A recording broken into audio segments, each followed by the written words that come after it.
Lucas capítulo 1.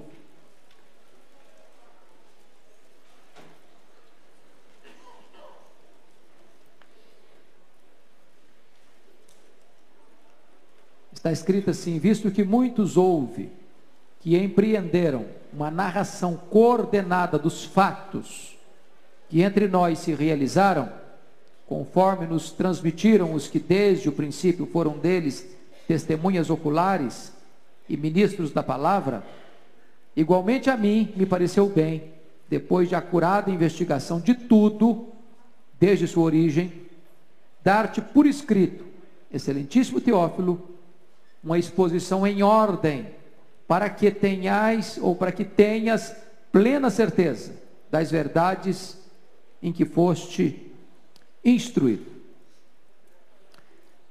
Irmãos queridos, o Evangelho de Lucas, escrito por Lucas, é considerado entre os estudiosos como o melhor relato que temos na Bíblia sobre a vida de Jesus Cristo. O mais completo relato da vida de Jesus Cristo. Lucas consideramos assim, não é um evangelho distinto do outro. Nós só temos, na verdade, um evangelho. Temos 4 evangelistas, 4 escritores, mas um evangelho só. Cada um abordando um aspecto diferente, dando uma ênfase diferente. Porque Mateus escreveu para os judeus, ele é mais ligado a provar que Jesus é o rei dos judeus, e é o que mais cita o Velho Testamento de todos os evangelhos. Por isso é que Mateus linka Jesus a Abraão, na sua genealogia, que é o pai da nação. Marcos, que escreveu para os romanos, que não se importavam tanto com ensino, mas muito mais com obras, com ação, ele mostra que Jesus é o servo. E Marcos está sempre preocupado em revelar o que Jesus Cristo fez, as obras de Cristo. Já Lucas, que foi escrito para os gentios, para os gregos, ele tem um propósito, é revelar para nós que Jesus é o homem perfeito. E nós vamos ver daqui a pouquinho quais são as ênfases de Lucas em decorrência deste fato, da tese que ele defende, que Jesus é o homem perfeito. Já João, que tem em sua tese fundamental provar que Jesus é o Filho de Deus, que crendo nele nós temos a vida eterna, é o evangelista que não vai ter o cuidado de descrever a vida, o ministério, a dinâmica do ministério de Jesus, sobretudo na Galileia, como os demais, mas que vai pegar tópicos do ministério de Jesus para enfatizar mesmo a verdade, que ele é o Filho de Deus. Pois bem, vamos dar uma olhadinha aqui em algumas coisas. Primeiro, o autor deste evangelho. Não aparece aí o nome dele no evangelho. Não aparece. Mas nós temos robustas evidências, tanto internas quanto externas, de que Lucas foi o autor deste evangelho. Os pais da igreja, nenhum deles teve dúvida de que Lucas era o autor deste evangelho. A pergunta é: quem era Lucas? Só há 3 referências do nome dele no Novo Testamento. Só 3. Talvez nós pudéssemos ler quais são essas 3 referências. A primeira vez que ele aparece é na carta de Paulo aos Colossenses, capítulo 4, versículo 14. E lá em Colossenses 4, 14, carta que Paulo escreve de Roma, na sua primeira prisão, ele diz o seguinte, nesta carta, 4,14: saúda-vos Lucas, o médico amado, e também Demas. Então ele está escrevendo de Roma, ele está preso, e Lucas está com ele, e ele chama Lucas de médico e médico amado. Então sabemos que Lucas era médico. Depois você tem Filemon, logo em seguida aí, 1º, 2º Timóteo, Tito, Filemon. No versículo de número 24, ele está escrevendo também de Roma, nessa mesma primeira prisão. Ele faz referência a Marcos, Aristarco, Demas e Lucas, meus cooperadores. Então, você sabe que Lucas é médico, que é um médico amado, é o médico particular de Paulo, que está com Paulo na primeira prisão, e agora diz Paulo que ele era cooperador dele. Cooperador. E finalmente você vai encontrar a última referência ao nome dele, na segunda carta de Paulo a Timóteo, capítulo 4, versículo 11. E agora o cenário já muda. Segundo Timóteo 4:11, Paulo escreve da segunda prisão, não da primeira. Na primeira, Paulo estava com uma espécie de liberdade condicional. Ele recebia pessoas, ele tinha determinadas liberdades, embora tivesse algemado, mas era uma prisão diferente. O que estava por trás da primeira prisão eram os judeus. O que está por trás da segunda prisão agora é o próprio Império Romano. Agora é uma perseguição política, não religiosa. Agora ele está preso com a convicção de que vai sair da masmorra para o martírio. E no capítulo 4:11 ele diz assim: somente Lucas está comigo. Então, vamos resumir isso aqui um pouquinho agora. Lucas escreveu o Evangelho e Lucas, resumidamente, a maior parte do Novo Testamento. E, embora o nome não apareça de Lucas, mas o autor do livro de Atos se insere no registro, conforme você pode conferir comigo em Atos 16. Por gentileza, confira lá. Atos 16. Atos 16, versículo de número 10. Você pode ler comigo? Vamos lá? Assim que teve a visão, imediatamente procuramos partir para aquele destino, concluindo que Deus os havia chamado para lhes anunciar o Evangelho. Então, quem está escrevendo se insere no meio, se inclui na caravana, para entrar aonde? Na província da Macedônia. Ele queria ir para a Ásia. Essa cena acontece em Troade.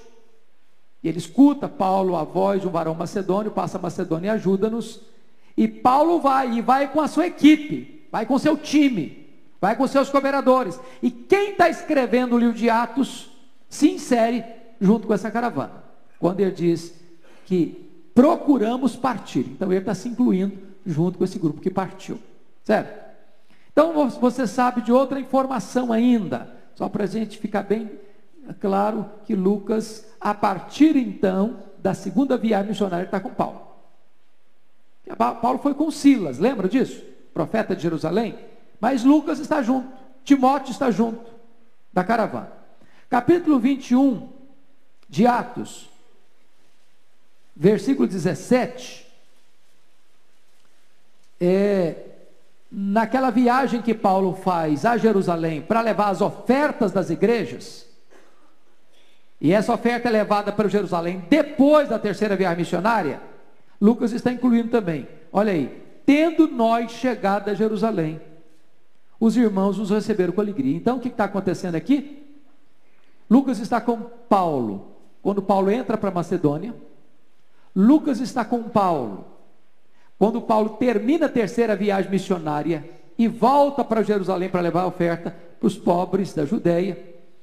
E Lucas está com Paulo, olha aí, confira o capítulo 28 de Atos, versículo 16.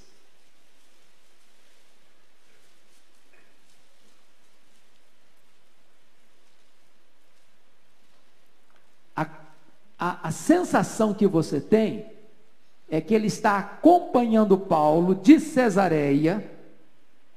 Quantos anos Paulo ficou preso em Cesareia? 2 anos. Lembram disso?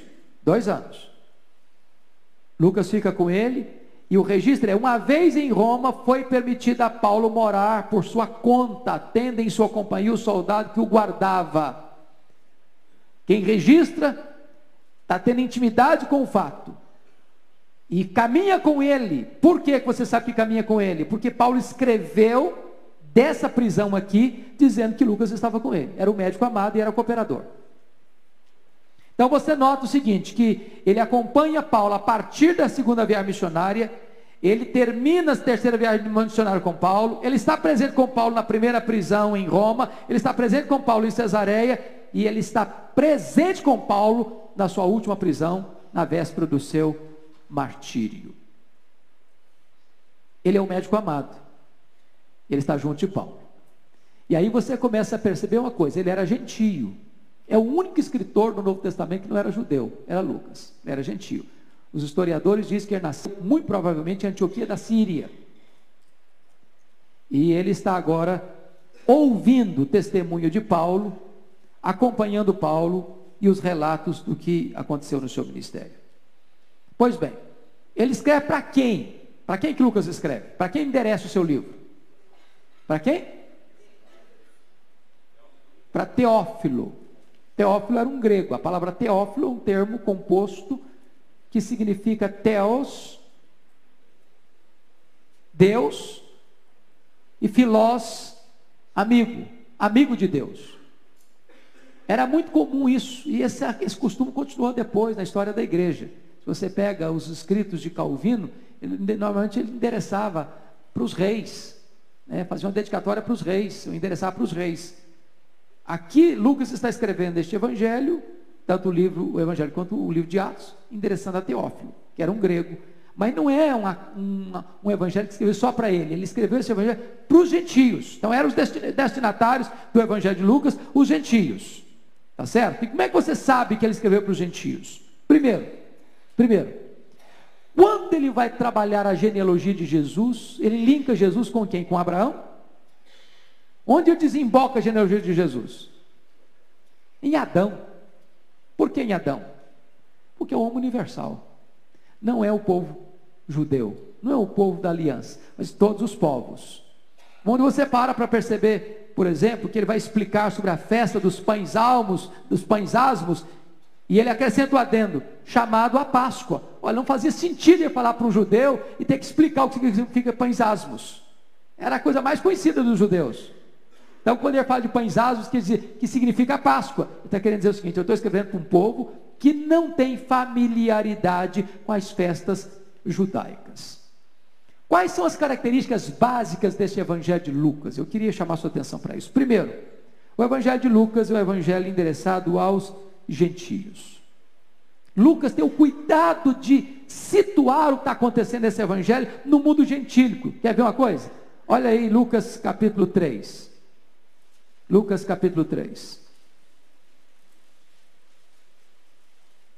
Versículo 1. Você pode ler comigo? No 15º ano do reinado de Tibério César, sendo Pôncio Pilatos, governador da Judéia, Herodes tetrarca da Galiléia, seu irmão Filipe, tetrarca da região da Itureia, e Traconites e Lisânias, tetrarca de Abilene. Ele está contando aqui quando é que João Batista inicia o seu ministério. Ele situa os eventos, João Batista Jesus, como cenário internacional, ou cenário geral do império, dizendo que naquela época quem governava o mundo era Tibério César. Quando é que Tibério César começou a governar? No ano 14 depois de Cristo. Porque antes dele, quem governava? César Augusto. Se você ler no capítulo 2, versículo 1 de Lucas, olha aí. Naqueles dias foi publicado um decreto de César Augusto. Naqueles dias quando? Quando Jesus nasceu. Agora, João Batista está começando seu ministério. Na época também que Jesus começa o seu ministério, 6 meses antes.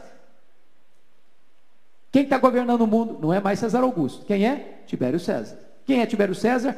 Filho adotivo de César Augusto e sucessor dele.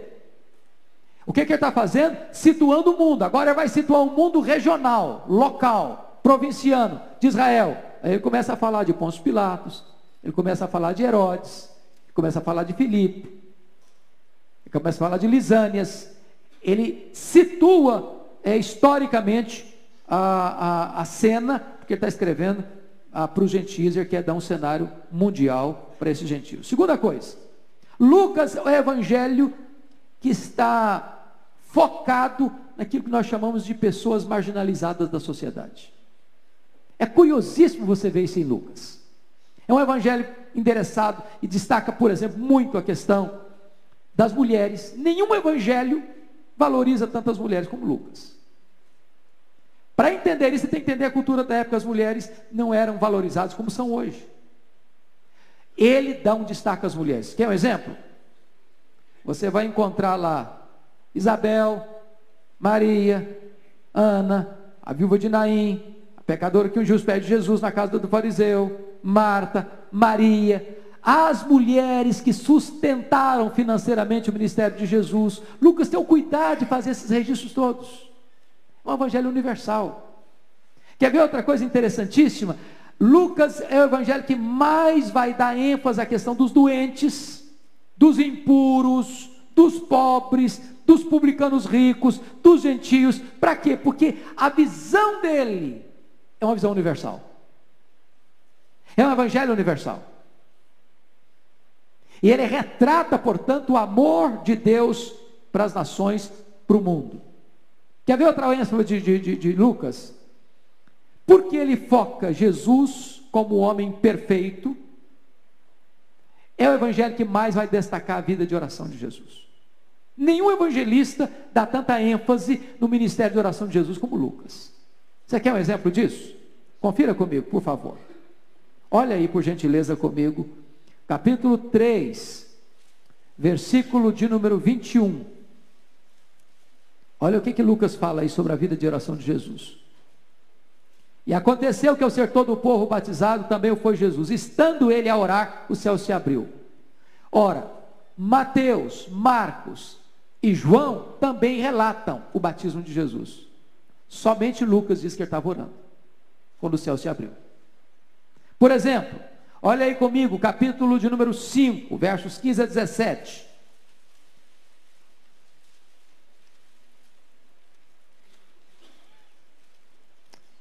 Porém, o que se dizia a seu respeito cada vez mais se divulgava. Grandes multidões afluíam para o ouvir e serem curadas de suas enfermidades. Ele, porém, se retirava para lugares solitários e orava. Ou seja, quando a multidão procurava apenas por um milagre, ele retirava para a solidão, para buscar a Deus em oração. E a consequência vem em seguida, versículo 17, lá no finalzinho. O poder do Senhor estava sobre ele para curar. Ele buscava poder.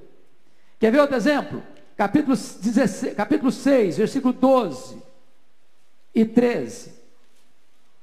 Naqueles dias, retirou-se para o monte a fim de orar e passou a noite orando a Deus. E quando amanheceu, chamou a si os seus discípulos. Ele ora para escolher a liderança da igreja. Se você parar um pouquinho, capítulo 9, olha aí, versículo 18. 9 e 18. Estando ele orando à parte, achavam-se presentes os discípulos, a quem perguntou: quem dizem os homens que sou eu? Ou seja, ele está agora levando um assunto fundamental, que vai perguntar para os discípulos: quem dizem os homens ser o filho do homem? Mas antes disso ele ora.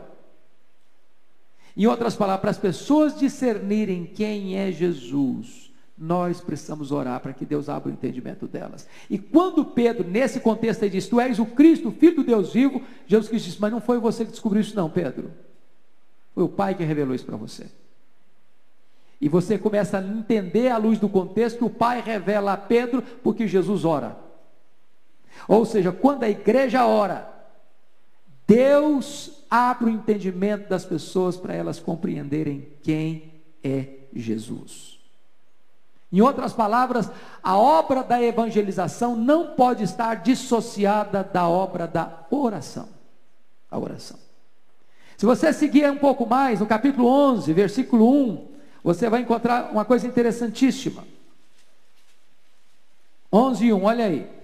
De uma feita estava Jesus orando em certo lugar. Quando terminou, um de seus discípulos lhe pediu: Senhor, ensina-nos a orar, como também João ensinou a seus discípulos. Ele vê Jesus orando, ele quer aprender a orar. Se você ir um pouquinho mais adiante, capítulo 22 de Lucas, verso 31. 22, 31.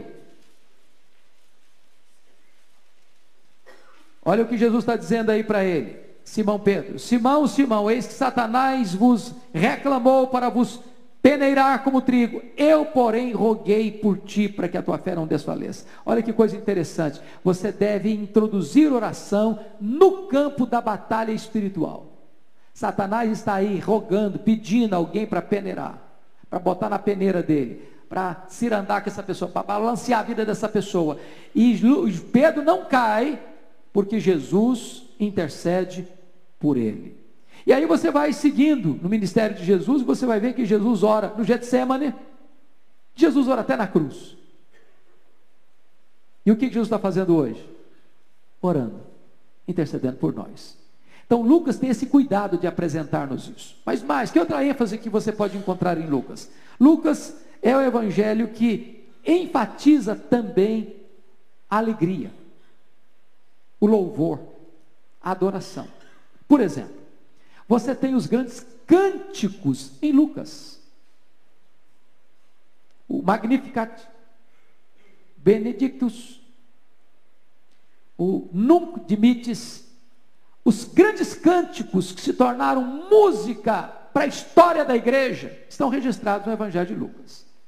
É o Evangelho que fala da alegria de um pecador que se arrepende.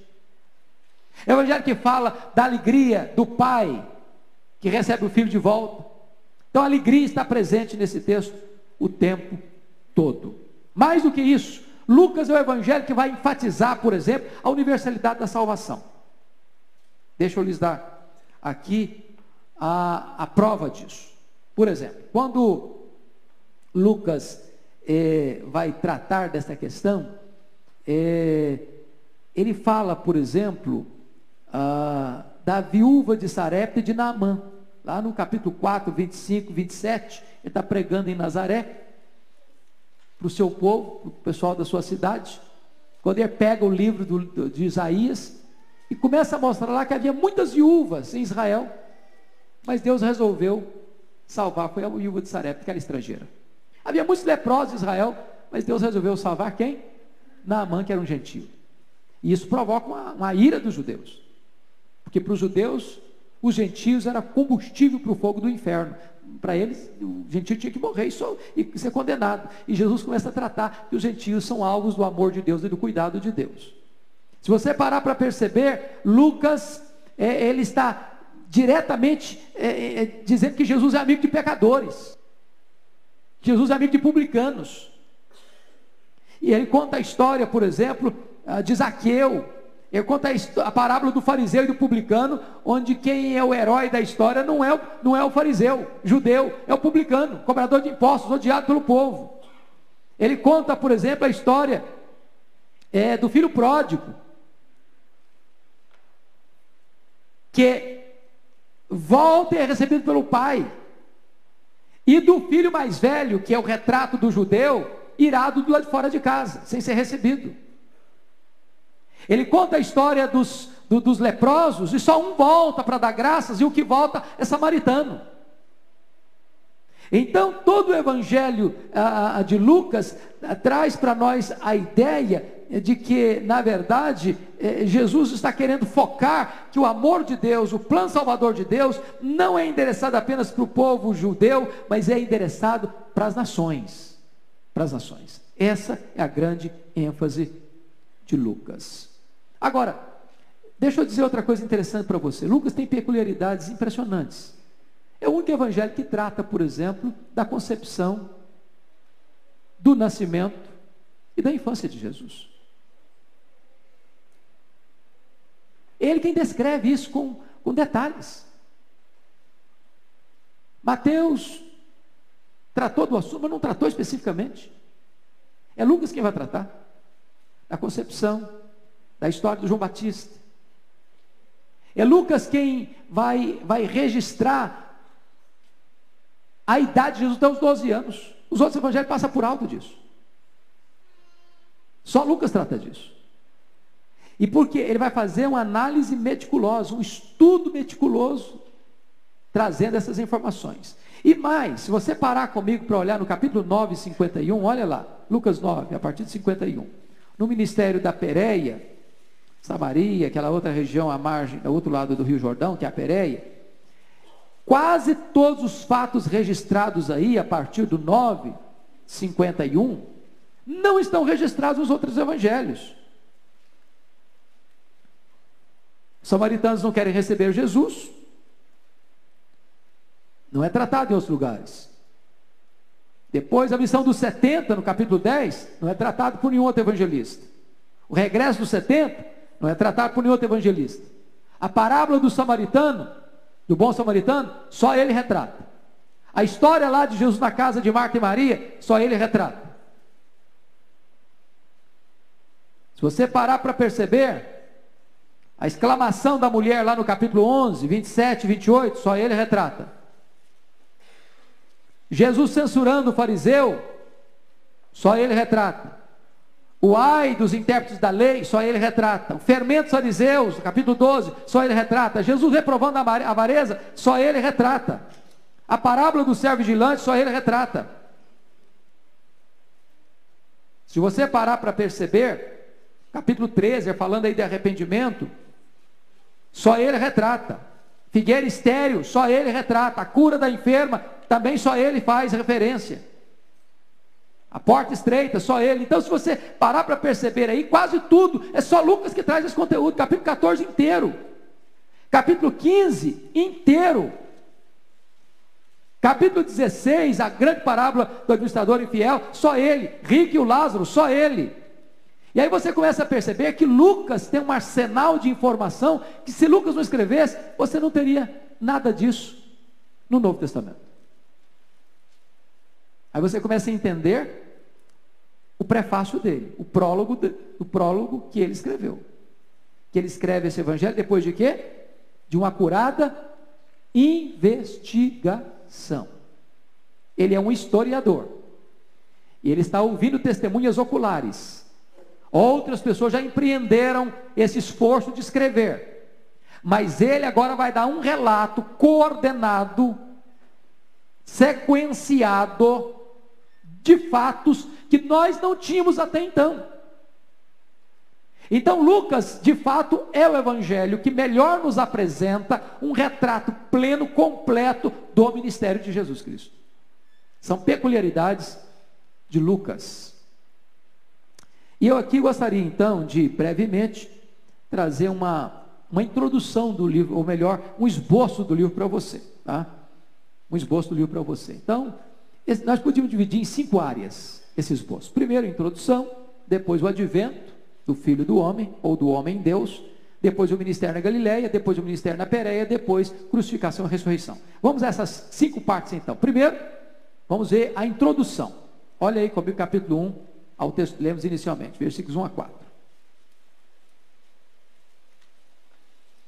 Nessa introdução, que é uma das mais belas introduções de uma obra literária que eu já li, ele não tem a pretensão de ser exclusivo ou exclusivista nesse registro, visto que muitos houve que empreenderam a narração coordenada. Então ele admite o seguinte, que o que ele vai registrar aqui já foi registrado por outras pessoas. E preste atenção que não são apenas os evangelhos canônicos que registraram esses fatos.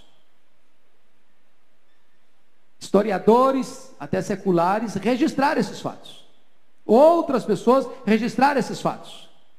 Então ele está admitindo que outras pessoas escreveram sobre esse assunto. Ele está admitindo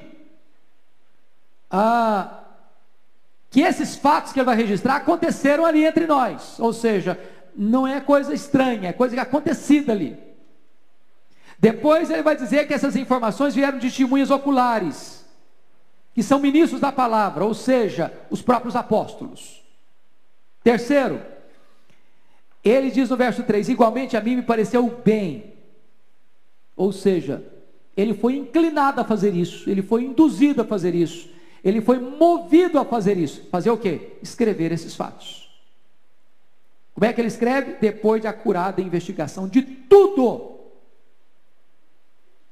Um detalhe, desde a sua origem. Ele começa a perceber que o que está sendo escrito até então não tinha os detalhes que ele vai explorar as origens. É por isso que ele registra a história de Zacarias, o anjo aparecendo para ele, anunciando a concepção milagrosa de João Batista. É por isso que ele registra a visita do anjo Gabriel a Maria, na cidade de Nazaré. É por isso que ele registra esse fato fantástico da ida de José para Belém. É por isso que ele registra que Deus move o Império Romano por um decreto de César Augusto, para que José saísse de Nazaré para Belém, porque a profecia dizia que o menino tinha que nascer em Belém e não em Nazaré. Então notem vocês que ele situa esse evento magnífico que a gente chama de encarnação do Verbo, o nascimento de Jesus, dentro de um projeto macro da eternidade, que se desenrola na história, que vai acontecer com detalhes nesse chão que ele pisa, que é o território de Israel. E ele vai dizer outra coisa interessantíssima aí. Ele vai dar, desde a sua origem, dar-te por escrito, excelentíssimo Teófilo, uma exposição em ordem, porque tinha muita gente contando isso, mas uma tradição oral. O que é tradição oral? É a tradição que passa de pessoa para pessoa, de família para família, de geração para geração, mas apenas informação verbal, nada escrito, nada escrito. E a tradição oral, ela é perigosa. Por quê? Porque alguém já disse, com uma certa razão, num ditado popular: quem conta um conto, aumenta um ponto. Então era necessário que esses fatos fossem não apenas investigados, detalhado e meticulosamente, mas escritos. Escritos. Louvado seja Deus, porque ele escreveu. E para que ele escreve isso? Olha o verso 4: para que tenhas plena certeza das verdades em que foste instruído.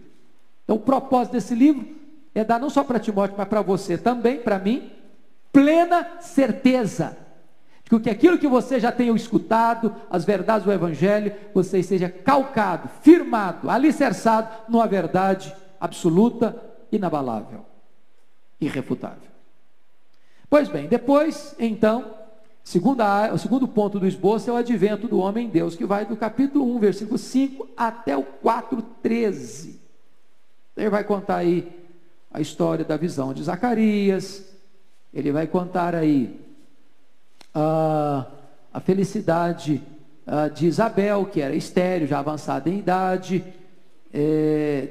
concebendo. Ele vai contar aí a predição do nascimento de Jesus, ele vai contar a visita de Maria a Isabel, ele vai contar aí o cântico de Maria, depois o cântico de Zacarias, o nascimento de João Batista, o nascimento, etc, etc.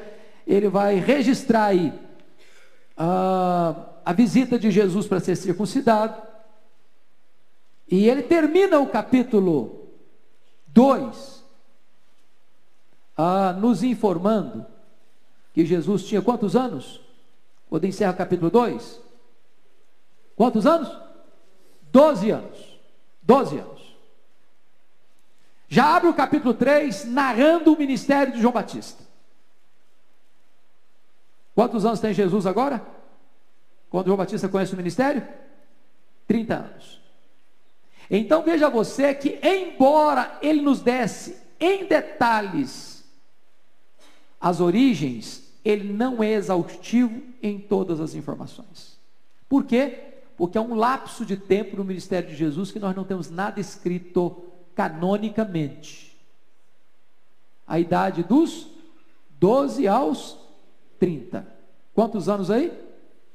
18 anos. O que Jesus Cristo fez? O que ele ensinou? Onde ele esteve? A Bíblia silencia. Há muitas especulações. Os heréticos aproveitam esta deixa para falar coisas assim, as mais esdrúxulas. Onde ele esteve, o que ele fez? Mas a melhor frase para mim nisso aí é o seguinte: onde a Bíblia não tem voz, nós não deveríamos ter ouvidos. Onde a Bíblia não tem voz, nós não deveríamos ter ouvidos. E a partir daí, então, você começa o ministério de João Batista, no capítulo 3. Você vai encontrar João dando testemunho de Jesus, Jesus sendo batizado por João Batista, a genealogia de Jesus, e culminando aí com a tentação de Jesus. Tudo isso fala desse advento. Ele veio, ele nasceu, ele cresceu, ele foi batizado, ele foi revestido com o Espírito Santo, Ele foi provado e ele venceu a prova. Agora ele está o quê? Habilitado para dar início efetivamente ao seu ministério. Então o segundo ponto aí do esboço é o ministério de Jesus na Galileia. E aí no capítulo 4, a partir do versículo de número 14, ele retorna no poder do Espírito para a Galileia. No capítulo 4, 16, ele já entra na sinagoga em Nazaré. E eu acho maravilhoso isso, que começa em Nazaré, porque Nazaré foi o lugar que ele viveu. Ele era chamado de Nazareno, não porque tinha nascido em Nazaré, mas porque viveu em Nazaré. E aí você vai perceber que ele é rejeitado em Nazaré, exatamente porque deu essa ênfase de que o evangelho não é só para judeus, o evangelho é para os gentios também. É por isso que foi odiado em Nazaré e expulso de Nazaré. E agora você vai notar que ele vai se estabelecer em que cidade? Quem lembra? Cafarnaum, às margens do mar da Galileia, quartel-general do ministério dele. Era onde estava a espécie de residência dele, onde ele morava, tornou-se cidade dele nos 3 anos de ministério. Ele ia e voltava para Cafarnaum. E a partir daí você vai notar que Jesus vai realizar todo o seu ministério fundamentalmente nessa região da Galileia. Se você pega o mapa de Israel, Galileia fica no norte ou no sul? No norte, obviamente, no norte. Galileia é aquela região lá, às margens do mar da Galileia, o lago de Genezaré. Acho que todos vocês sabem que esse mar não é mar. Não é de água salgada, é de água doce. É o grande reservatório de água doce de Israel. Tem 21 quilômetros de comprimento, 14 quilômetros de largura, cercado do lado ocidental pelas montanhas da Galileia e do lado oriental pelas montanhas de Golã. Então as águas que vêm do Jordão desembocam nele, forma-se esse grande lago, que curiosamente esse mar está a 400 metros abaixo do nível do mar Mediterrâneo. E dali ele sai de novo, o filete de água do Rio Jordão, e vai desaguar aonde? Quem lembra? No Mar Morto. No Mar Morto. E o Mar Morto é onde está a maior concentração salina do mundo. Porque a água do Mar Morto tem 33% de sal. E é curioso isso. Porque o mar que recebe e distribui tem vida. O mar que só recebe e não distribui está morto. Pois bem, dali então, você começa a perceber que até o capítulo de número 9:51, tudo que Jesus está fazendo está ligado à Galileia. Você sabe também que a Galileia era a região fértil, é a região fértil, é a região que tem agricultura, é a região que se produz. E Jesus está andando por esse território, e tudo que você está vendo aqui tem a ver com a questão da Galileia, tá? Até que você chega ao capítulo 9, versículo 51. Quando Jesus agora deixa a Galileia, e entra na Pérea. Então os grandes milagres de Jesus acontecem nessa região da Galileia, ao redor do lago, as regiões mais próximas, ou mais em cima. Ele chega a registrar, desde Cesareia de Filipe, lá no extremo norte, toda essa região, Jesus está andando, está caminhando, está curando, está libertando, está ressuscitando, é o ministério dele. Qual é o divisor de águas? Onde Jesus deixa a Galileia para caminhar na região do lado oriental do Rio Jordão, a região da Pérea, a província de Samaria, na direção da Judéia de Jerusalém. Qual é o evento que dá um corte radical nisso? A experiência da transfiguração. Por quê? Porque a transfiguração foi retratada ali, primeiro, a cruz. Foi esse o papo, o assunto de Moisés e Elias com Jesus, a partir dele para Jerusalém. Ali está retratada que a cruz precede a glória. E Deus dá ali uma espécie de antigosto, um aperitivo do que vai ser a glória. Quando Jesus aparece em glória com Moisés e Elias. Por que Moisés e Elias? Representante da lei, representante dos profetas. O que é que a lei dizia? Que Deus enviaria um profeta semelhante a Moisés. O que é que os profetas diziam? Lá em Malaquias, que antes de vir o Messias, viria um profeta semelhante a Elias. E aqui está Moisés, aqui está Elias, dizendo que esse Messias já chegou e ele é Jesus.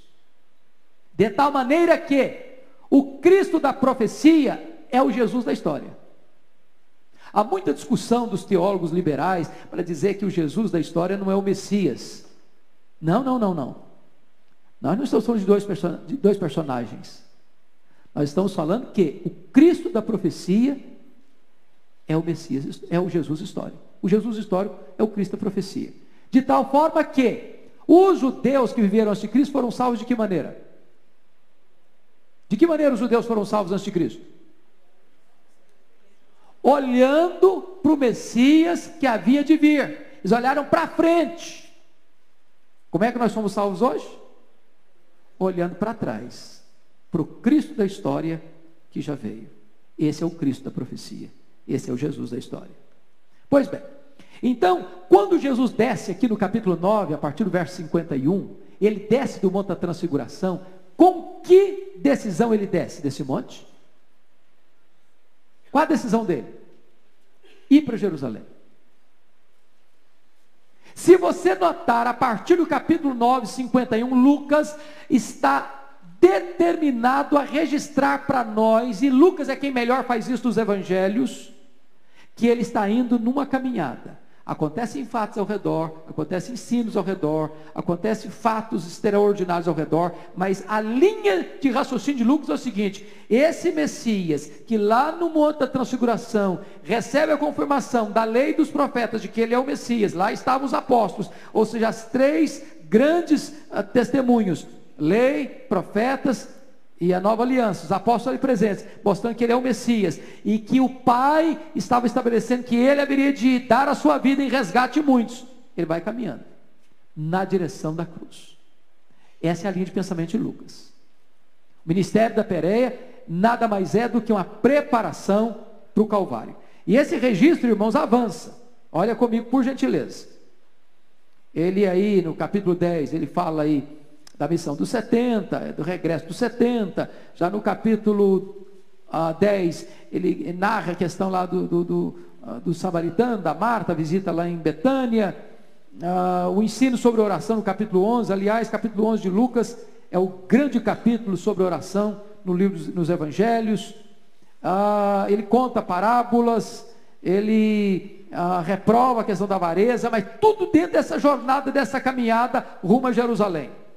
No capítulo 13, ele alerta a questão do arrependimento, fala da figueira estéril, é tudo uma questão de preparação para o momento culminante, que é contar o sacrifício de Cristo por nós.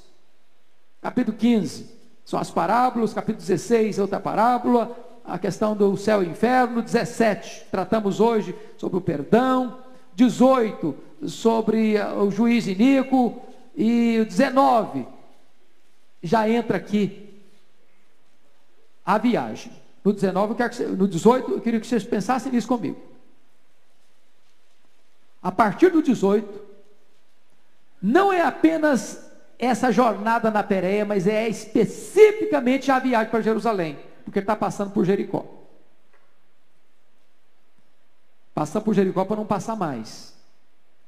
E em Jericó 2 fatos acontecem: a cura de um rico e a cura de um mendigo. Ou melhor, a salvação de um rico e a salvação de um mendigo. O Bartimeu e o Zaqueu. Aqui me prova mais uma vez a universalidade da salvação. Porque a universalidade da salvação, Deus não tem preferência, nem para o rico, nem para o pobre. O pobre é salvo, o rico é também. O rico não precisa menos da salvação que o pobre. Nem o pobre precisa mais da salvação do que o rico. Ambos precisam do mesmo jeito. Ambos são pecadores do mesmo jeito. Deus ama ambos do mesmo jeito. É claro que a ênfase da Bíblia é que o rico tem mais dificuldade de ser salvo que o pobre. Porque o rico tem um grande obstáculo na frente dele, que é o amor do dinheiro. Amor do dinheiro. Mas aí Jesus passa por Jericó e não passa mais. Jericó, irmãos, pois você que conhece um pouquinho da geografia bíblica, se lembra, diz que Jericó está aqui às margens do Mar Morto, aqui no sopé da subida para Jerusalém. A partir de Jericó até Jerusalém, é uma subida só. Por isso você não leia na Bíblia o seguinte: quem vai para Jerusalém sobe, quem sai de Jerusalém desce. Então ele está subindo aqui para Jerusalém. A partir de agora, o que você vai ver é a entrada triunfal de Jesus. O que você vai ver a partir de agora, capítulo 19, a história do Zaqueu, a entrada triunfal, a purificação do templo, e Jesus ensinando ali ao redor do templo, as tramas para pegar Jesus no contrapé, Jesus ali observando as cenas, Jesus aí trazendo o sermão profético, capítulo 21, e a partir do 22, já começa então a trama para matar Jesus. Começa aí a reunião de Jesus com seus discípulos, muito mais resumida do que João, porque ninguém como João registra de forma tão detalhada esta última semana no ministério de Jesus. Você nota que em João, é a partir do capítulo 12, até o capítulo 19, de 12 a 19, são quantos? 7 capítulos. Ele dedica 7 capítulos só para esse momento, os últimos ensinos de Jesus. Mas Lucas aqui dedica, desde o capítulo 9, 51, até o 19, nessa jornada de Jesus rumo a Jerusalém. Então, se João enfatiza o que aconteceu de ensino de Jesus em Jerusalém, Lucas dedica da jornada para Jerusalém. Por quê? Porque o assunto que foi discutido com ele, por Moisés e Elias, foi sobre a sua partida para Jerusalém. Portanto, a ênfase de Lucas está de acordo com a conversa feita lá no topo do Monte da Transfiguração. Pois bem, eu quero concluir dizendo para vocês que depois do ministério da Pérea, então nós vamos ter o último ponto desse esboço de Lucas, que é a sua crucificação e a sua ressurreição, que vai do registro do versículo capítulo 19, confira comigo, versículo 29, aliás, versículo 28, que é a entrada dele em Jerusalém. É o único evangelista que relata que Jesus chorou à vista de Jerusalém. Versículo 41. Aliás, vale a pena destacar isso aqui, irmãos. Olha aí, 19, 41. Quando ia chegando, vendo a cidade, chorou. A palavra chorou aqui, no grego, chorou convulsivamente. A palavra chorou aqui é a mesma palavra usada para uma mãe que chora pela morte do seu filho único. É um choro de soluçar. E a pergunta é por que Jesus chorou? E ele explica. Ele explica. Versículo 42. Ah, se conheceras por ti mesmo, ainda hoje o que é devido à paz, mas isso está agora oculto aos teus olhos, pois sobre ti virão dias em que os teus inimigos te cercarão de trincheiras, e por todos os lados te apertarão o cerco, e te arrasarão, e aos teus filhos dentro de ti, não deixarão em ti pedra sobre pedra. Por quê? Porque não reconheceste a oportunidade da tua visitação. Jesus chora, porque Jesus vê essa cena, como que antecipa a cena e a narra com detalhes. O cerco, o aperto, a fome, a espada, a morte, o desterro. Por quê? Porque Jerusalém não entendeu o projeto de Deus, não compreendeu o dia da visitação. Deus mandou o seu filho para os seus, e os seus não o receberam. E aí, depois disso, dessa entrada, você vai encontrar a purificação do templo, você vai encontrar o que Jesus ensinou lá na praça do templo, e como Jesus olhava as coisas que aconteciam lá dentro do templo, a oferta da viúva pobre, no capítulo 21, e você vai ver uma série de ensinamentos aí no capítulo 21 sobre o sermão profético, que está mais detalhadamente registrado em Mateus 24, e aí 22, você vai ver que aí tem o pacto da traição, a última Páscoa, Jesus inaugura e institui a ceia, e aí Jesus vai para o Getsemane. E Lucas retrata, como nenhum outro evangelista, a agonia de Jesus no Getsemane. Porque só Lucas nos informa que ele suou sangue. Gotas de sangue. E sabe o que me impressiona? É que a noite não estava quente. Por que você sabe que essa noite não estava quente? Para ele suar. Que base você tem para dizer que essa noite não estava quente, pessoal? Porque você fica suado quando está quente. Alguém já suou no ar-condicionado? 18 graus? Dá para suar? Não dá. Como é que ele suou? Vocês estão suados aqui? Para descrever a intensidade da sua luta, da sua agonia. Por que você sabe que estava frio? Porque logo em seguida, quando ele foi preso, levado para a casa do sumo sacerdote, tiveram que fazer o que lá? Acender uma fogueira. E Pedro, que estava lá ao redor da fogueira, estava se aquentando, se esquentando. Não tinha lareira elétrica na época, era fogueira mesmo. Estava frio. A agonia dele. É Lucas quem, médico, tem o detalhe de se importar com esse aspecto da reação física, emocional, espiritual de Jesus nessa cena.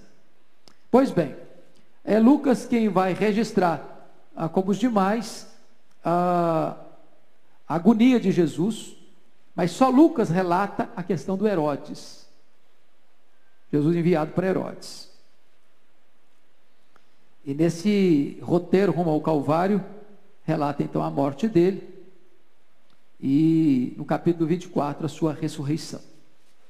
Então, concluindo, irmãos, a presença de Lucas, o Evangelho de Lucas é tão fundamental para nós, porque além de nos dar essas informações coordenadas, desde as suas origens, só Lucas também vai dar continuidade daquilo que Jesus continuou a fazer. Porque agora é fundamental você entender o prólogo de Atos. Eu queria só concluir com isso. Vá para Atos comigo, por gentileza. Capítulo 1. Só Lucas tem esse cuidado.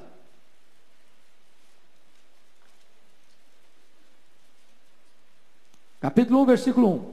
Está escrito assim: escrevi o primeiro livro a Teófilo, o Evangelho de Lucas, relatando todas as coisas que Jesus começou a fazer e a ensinar.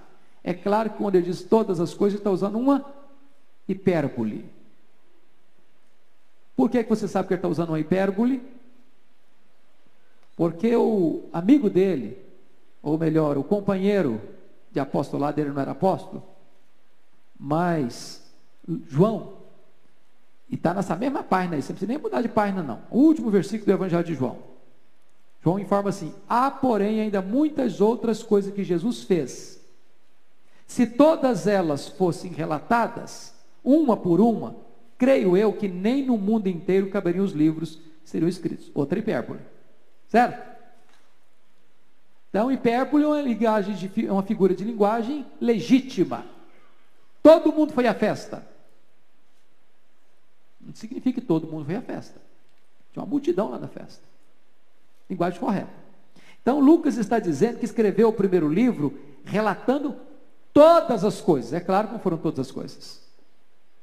Mas diríamos todas as coisas importantes, todas as coisas essenciais, todas as coisas que não poderiam deixar de estar escritas para uma plena compreensão de quem é Jesus. Agora, veja você todas as coisas que Jesus começou a fazer e ensinar. E aí chega o versículo 2: até o dia em que, depois de haver dado o mandamento por intermédio do Espírito Santo aos apóstolos que escolhera, foi elevado às alturas. E aí, varão, sabe o que eu entendo? Que o que Jesus começou a fazer e a ensinar, agora a igreja continua a fazer e a ensinar pelo poder de Jesus. Então Lucas nos dá esse link, Lucas nos constrói essa ponte de entendimento entre o que Jesus começa a fazer e a ensinar, e o que Jesus continua a fazer e a ensinar por meio da sua igreja. Ray Stedman disse que a igreja é o prolongamento da encarnação de Cristo. Não no sentido literal, mas no sentido de que a igreja é o corpo de Cristo em ação na terra. Quem está agindo hoje? Cristo. De que maneira? Por meio da igreja. Que Deus nos ajude então a sermos edificados nessas verdades benditas. Vamos orar? Vamos colocar diante de Deus a nossa vida. E gostaria que você então orasse pelo culto de hoje à noite, você viesse. Nós estamos entendendo à luz do ensino de Lucas, que Jesus deu, o ensino de Jesus que Lucas registrou, é que se nós queremos ver salvação, nós precisamos orar. Quem abre o entendimento das pessoas para a fé é Deus. Pregação e oração não podem ficar desassociadas. Bancos sem oração, púlpitos sem poder. Bancos em oração, púlpitos com poder. O ministério de vocês é fundamental para que aquele que sobe ao púlpito possa pregar o poder do Espírito Santo. Deus, bendito é o teu nome pela tua palavra. Bendito é o teu nome pelo Evangelho de Lucas. Bendito é o teu nome por esse instrumento que tu levantaste há tantos anos, para nos trazer informações tão precisas e meticulosas acerca do teu Filho, ó Deus, da sua vida, do seu ministério, das suas obras, da sua morte, da sua ressurreição, da sua ascensão, da sua glória e majestade. Receba a nossa gratidão por estarmos hoje livremente aqui, estudando a tua palavra. Que esta palavra enche o nosso coração de gozo e alegria. Que esta palavra enche a nossa alma de doçura. Que esta palavra nos alimente com o pão do céu, que é o próprio Jesus, em nome de quem oramos. Amém. Deus abençoe, irmãos. Bom dia, bom almoço e até a noite, se Deus permitir.